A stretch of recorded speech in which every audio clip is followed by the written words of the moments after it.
I was a witness to a homicide. On the 22nd of September 2008, the very SWAT team that I founded in the 1970s killed my son-in-law in my presence. I went over it and over it in my head because it didn't make sense the way it went down. There were officers everywhere. I kept telling them, let me talk to Brian. I know I can calm this situation down. They said, absolutely not. They were in control and they were going to handle the situation.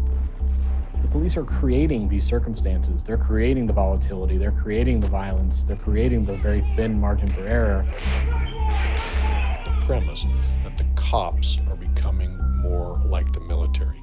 It is false. It's really me as a sheriff preparing a deputy with all the tools that I can give him to go into a situation where there's a high probability somebody will get shot. Police officers are receiving military weapons and equipment. When you dress them up and you give them that mindset, it's not a surprise that they start acting in a militaristic way. But when the police make a mistake and shoot someone who isn't really a threat, they're always forgiven because it's the volatility of the situation. People on the receiving end of these raids aren't given that consideration. Whiskey 7, we're at 3268. Jackson, we got shots fired. We got officer hit. I need medical. I need additional units. I don't believe that for 1 minute Matthew knew that it was the police that was breaking into his home. There's no doubt in my mind that he knew exactly what he was doing and who he was firing at. These guys need to go home at night with their families just like the rest of us do. Sometimes that doesn't happen. 2 people dead over what? What were they protecting us from?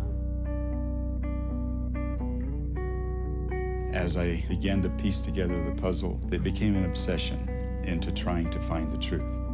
Why? Why did this happen? Who's making these decisions? The objective of our entire profession is to bring peace. Sometimes peace is purchased with violence.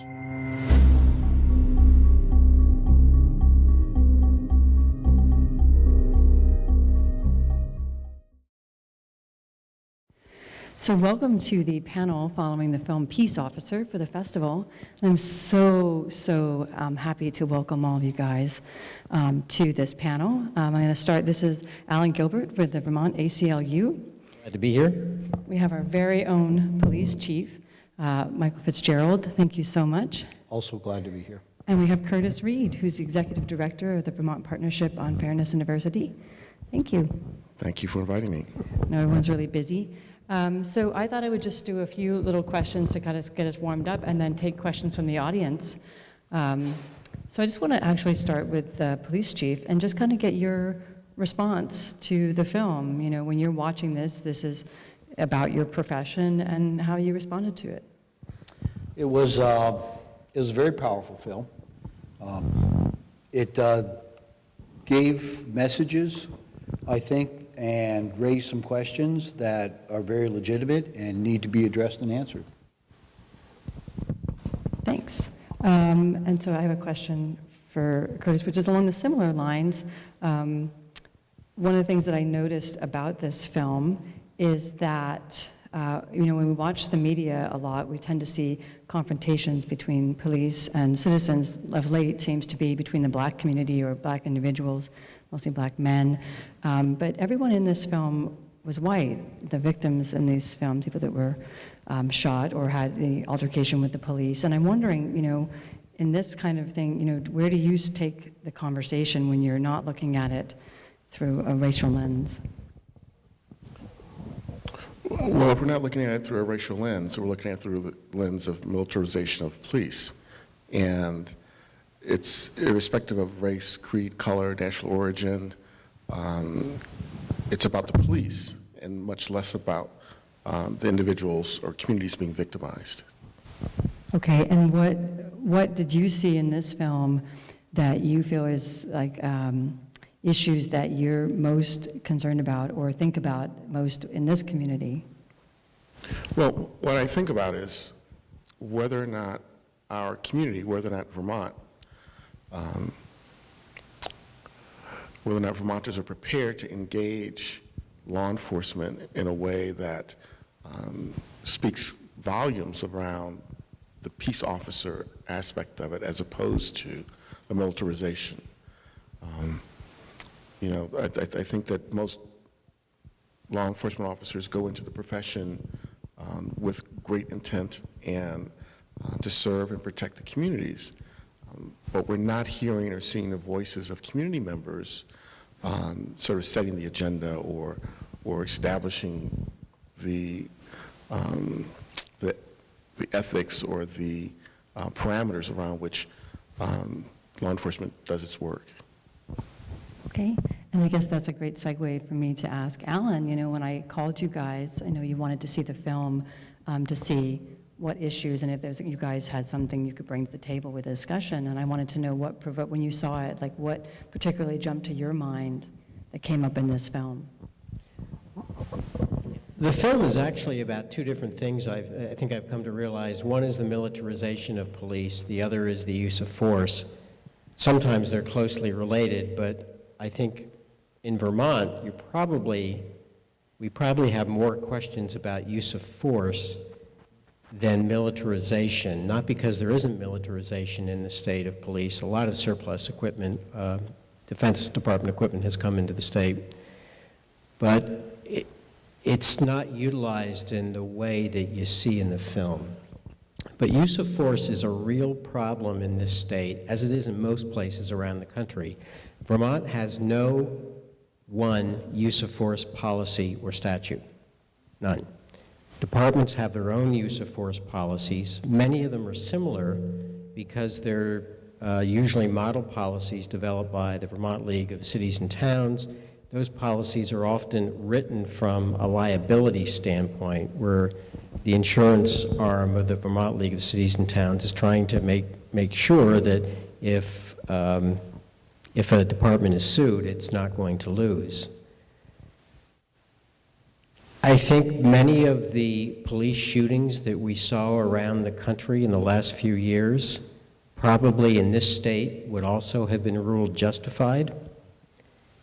And it's because of the interpretation of case law made through decisions involving cases involving use of force, and the interpretation of that case law by, in our state, the Attorney General's office. And the Attorney General's office is important because they're the ones who review the training materials that are used at the Vermont Police Academy to train officers on use of force.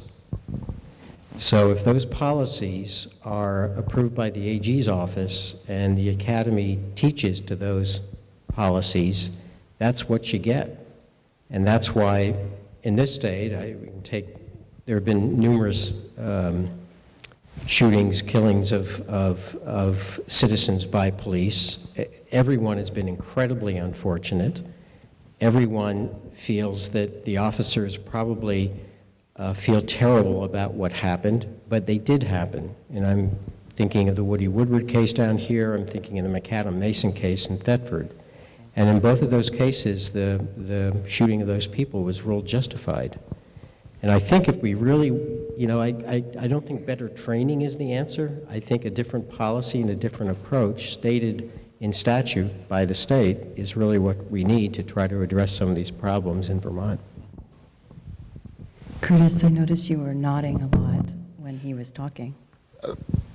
Yes, because there are the two aspects of it in terms of training and policy. And, in this state, you have 900 hours of training at the academy, and only 2 of those hours are dedicated to sort of fair and impartial policing. And you need to have that background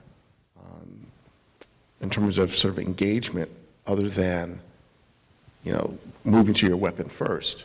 But you need to have sort of grounding in fair and impartial that's woven through, searches, canine, through, all the disciplines which law enforcement officers are required to master.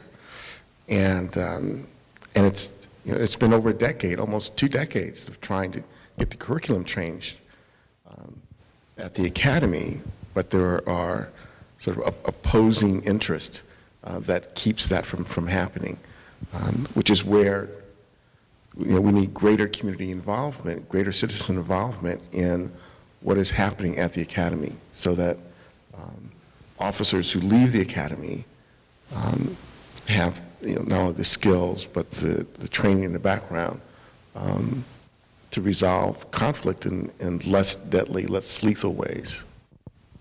And so part of that, probably, with this to the chief, is how you engage with the community that you're in as a police force. And I remember I just moved back here a year ago, and I looking in the paper that there was Meet Your Police Officer at the local coffee shop, and I think in New York that did not happen.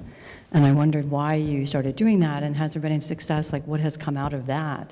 Do you think it's not the training that you were talking about, but at least it's people talking and having a conversation? Thank you. I have no control, obviously, of what the police academy teaches or does not teach, or the amount of hours. That comes from the legislation, so that's you. That is you. But what I can talk about is when we get an officer back from the academy, we put them through a 12-week FTO FTO training process, and part of that process is basically it's how are we going to make you a police officer for the community, okay? And it's incumbent upon me. It's my responsibility to make sure that that officer serves the community of Brattleboro in a way that is acceptable, wanted, and needed by the citizens of Brattleboro. And we have done numerous speaking engagements. I have encouraged my officers to get out of their cruisers to talk to people. Make sure you walk downtown. We meet regularly with the people up at the high school involved with the students that are up there. And we are a part of your community. We're not a part. We're a part of it. We're not a part.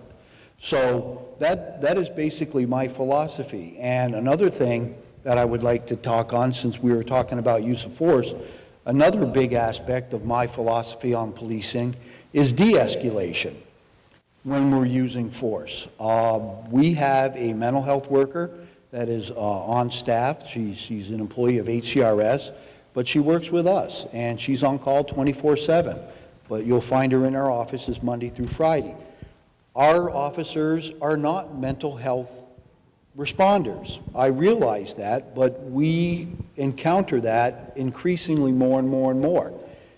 So to give a proper response to that, we needed to address that.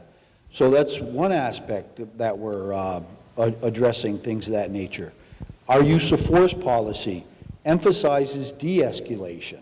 We don't do our scenarios in our training where you'll find in a lot of police departments, it's either shoot or don't shoot in those type of scenarios. What we do is we go in there and say, okay, how can we de-escalate this situation with the least amount of force possible to safely resolve this? And part of that is dealing with, people that have mental health crisis issues, disabilities. I mean, we live in a community where we have people that have disabilities that may not understand our commands or what we want.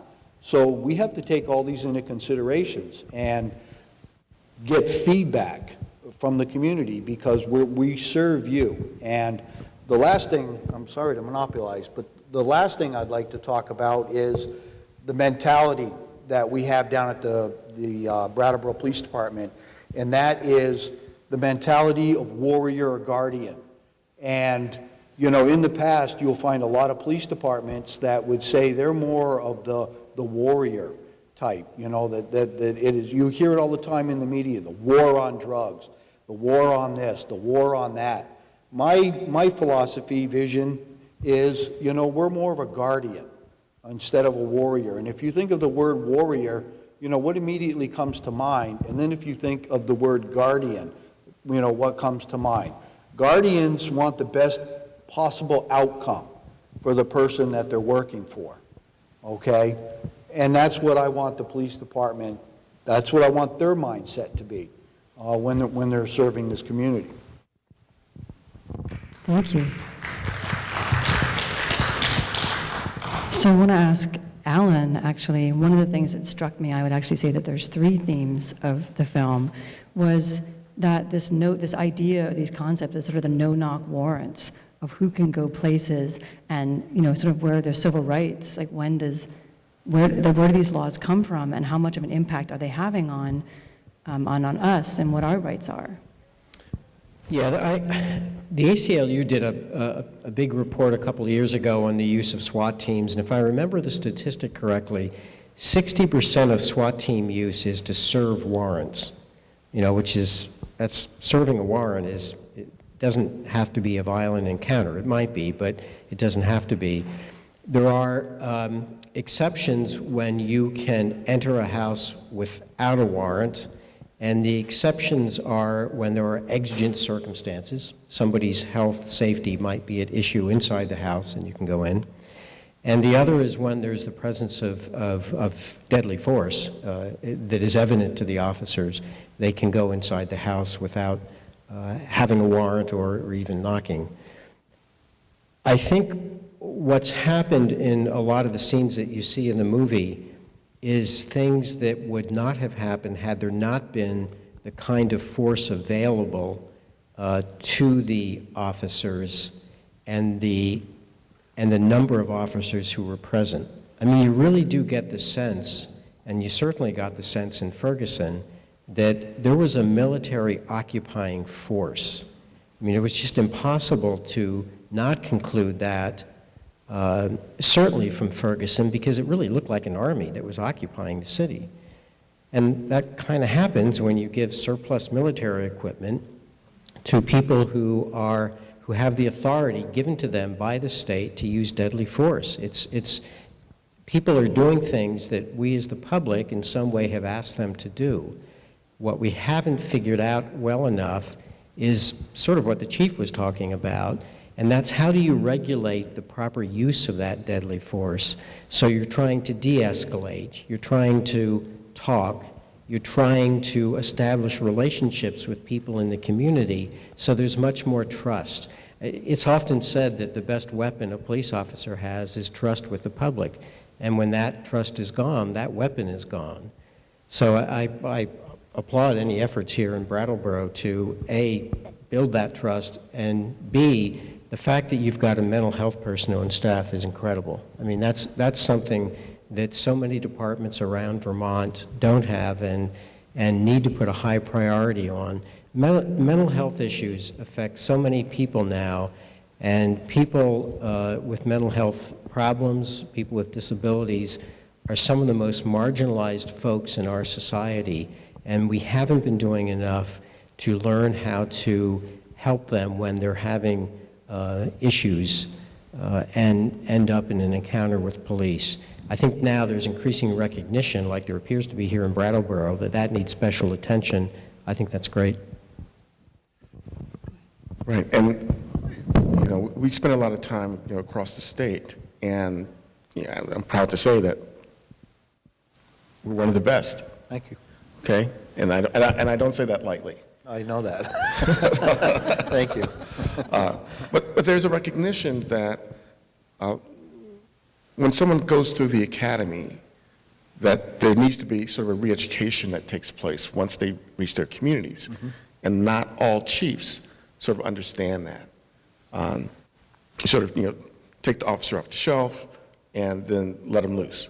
But there are limitations to what the academy can do relative to the particular community in which an officer serves. Right. And you know, what you've done here is not only with, you know, coffee with a cop, but also the regular review of surveillance video from run patrols as a teaching tool for what not to do or what you could have done better. It is sort of the professional development that is ongoing. A lot of departments simply, oh, well, you're done with the academy, then you're ready to go. But there's no, that kind of additional professional development or understanding of community and dialogue isn't happening uniformly across the state. I agree, and I wish it would. That is my biggest responsibility, is to make sure that that officer out on the street is doing the right thing. And they hear it all the time by me, and it's especially the supervisors. They, I can see the looks on their faces as I'm about to say this. What problems is your solution going to cause? And that's what they need to look at, and that's how they should look at it. And we do. And to what Curtis was alluding to, we pull videos all the time of all our officers, and on a constant basis. And the officers have no idea which ones we're dealing with. And we'll pull them in and sit them down and say, okay, this is what you see. Tell us what you're thinking. How do you go about this? And more importantly, the staff that I have, and I'm going to shamelessly plug them, is my assistant chief, Captain Mark Kerrigan, my lieutenants and sergeants, really have, they not only are doing what I'm asking, they wholeheartedly believe what I'm doing. It's total buy-in. It's not just the chief. And you're not going to get the officer that's out on the street acting the way that I hope that they act and want them to act if they don't have the supervisors doing the exact same thing. So they see that on a constant basis. It's not the chief getting on the stage with a microphone saying, go have a cup of coffee. They see us out here.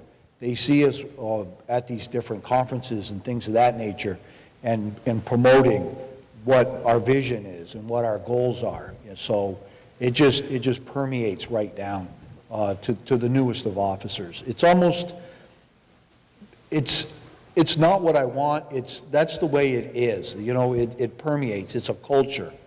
And like any cultural change, it takes time. We're not perfect. We make mistakes. We also own up to them, and we fix them. So that's pretty much where we're at, and it's constants. Every day we're looking at that feedback from the community, from other organizations. We get great training from Curtis and his crew. So, and we take all that and just constantly keep reinventing what we're doing to make it better. Thanks. I think we have just a few minutes for a few questions. We're going to impose on the next screening come in to give you guys a little bit of time here. Just if you have it specifically, address it to the panelist. Otherwise, they'll have to fight over it. I asked the chief to comment on the response of the 911 woman up in Burlington when she got a call from one of the KKK flyers on the door. To response on the KKK incident up in Burlington? How did you feel about the way that the 911 person who was on duty at that time responded? I don't know a lot about it. I'll be perfectly honest with you, okay? I mean, I haven't looked at the investigations, but the one thing that I do know is that when a citizen calls the police department and requests to see an officer or says that they have an issue, hopefully you will never hear any one of my officers tell you there's nothing we can do, okay? There's always something we can do. And it may not be through the legal system, but it certainly may be in the arena of quality of life, community. There's always something we can do. We can make phone calls. We can help you out in other ways than just through the criminal system. And that goes with my dispatchers too.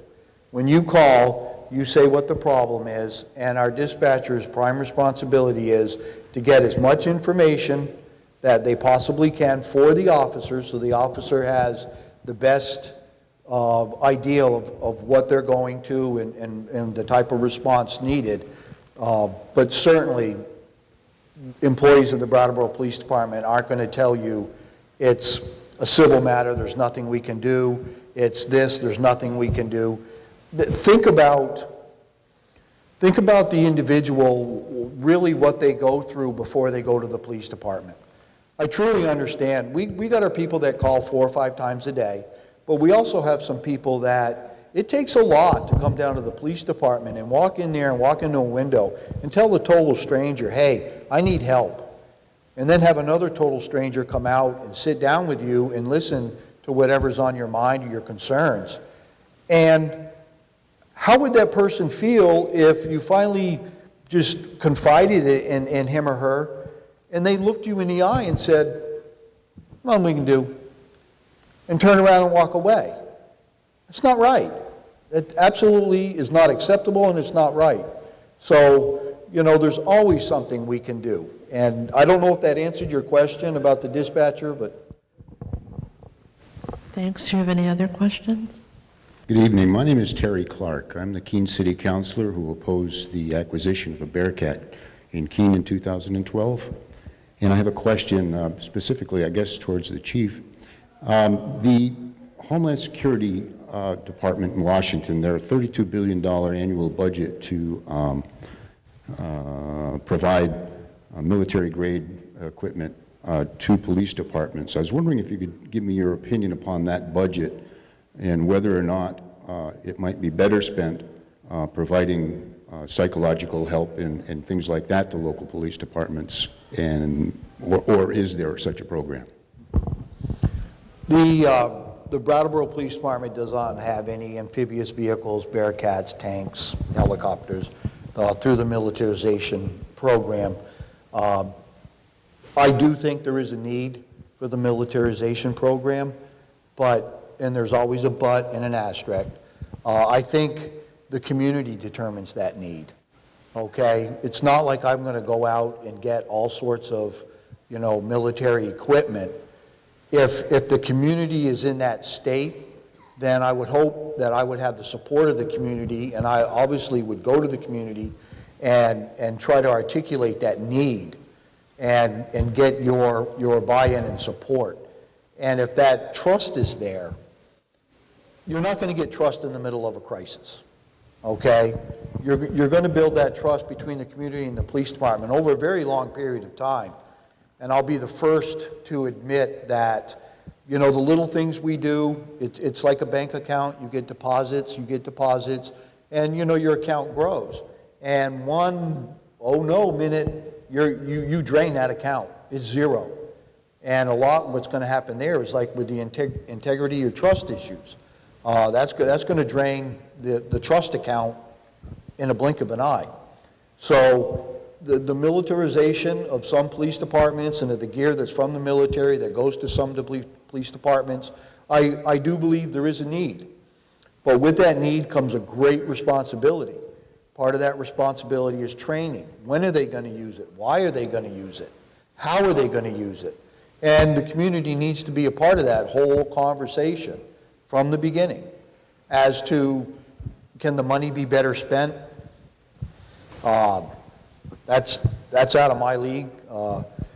I know where I'd like some of it to go, but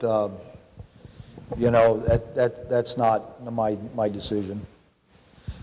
I will say this though, on the aspect of being underspent. There's some areas that I think in law enforcement that we really need a lot more training and a lot more funding, and that is dealing with people of bias and free policing, people with disabilities, people with mental health crisis. Here's a lot of people, if you sit back and realize, a lot of what we do during the day is not criminal related. Okay, it's not like we're out there arresting people. Our officers have 10-hour shifts. They're not arresting people from the time they come on to the time they go home. I feel comfortable, I have no data to back this up except my experience, but I would feel very comfortable saying 70 to 80% of our day is used in quality of life issues. And it has nothing to do with criminal activity. You know, a lot of civil activity, motor vehicle enforcements, things of that nature, dealing with neighbors, having disputes with neighbors. A lot of it is not criminally related. And we need more focus and training on that. I just wanted to say the Vermont legislature considered a bill this past session requiring the consent of the governing body of a city or town before police could accept surplus military equipment. And the bill was changed from that requirement to, I believe, a reporting requirement that when police acquire such equipment, they have to tell their town they've done so. The bill passed the House, if I remember correctly, and it's in the Senate. But it seems to me what the chief is saying is great. If he thinks his responsibility before he buys this stuff is to go get permission, authority from his town, from the select board or whatever, or the city council if you're a big city, that's the way to go. If people want to even consider having this stuff, which I don't think is a great idea, but if people want to consider doing it, it really should come before the governing body of the city or town. Well, thank you so much, everyone. We've held up the other screenings, so we've used our time. Thank you so much to all of you panelists. It was fascinating to listen to your input. Thank you.